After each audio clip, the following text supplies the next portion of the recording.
భద్రాద్రి కొత్తగూడెం జిల్లా అశ్వాపురం మండలంలో మొండికుంట గ్రామం వద్ద అక్రమంగా తరలిస్తున్న 7 కేజీల గంజాయిని పట్టుకున్న విజిలెన్స్ అండ్ ఎన్ఫోర్స్మెంట్ అధికారులు. పట్టుబడిన 2 వ్యక్తులను అదుపులోకి తీసుకున్నారు. ఇక వివరాల్లోకి వెళ్తే ఈ రోజు ఉదయం ఉమ్మడి ఖమ్మం జిల్లా excise deputy commissioner G Janardhan Reddy, assistant commissioner G Ganesh, ESK Tirupati గార్ల ఆదేశాల మేరకు Khammam excise enforcement SI CH Sriharirao మరియు సిబ్బంది కలిసి మొండికుంట నుంచి అశ్వాపురం వెళ్లే దారిలో కేవీఆర్ ఫంక్షన్ హాల్ వద్ద తనిఖీలు నిర్వహిస్తుండగా అనుమానాస్పదంగా వస్తున్న ఒక ద్విచక్ర వాహనం చూసి ఆపి తనిఖీ చేయగా దానిలో 7 కేజీల ఎండు గంజాయి లభ్యమైంది.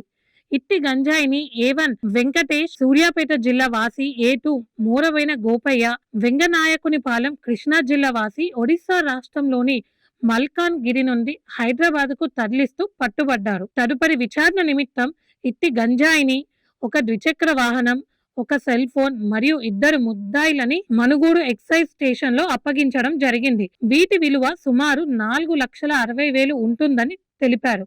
ఈ తనిఖీలో head constable MA Karim, constable Sudheer, Venkat, వీరబాబులు పాల్గొన్నారు.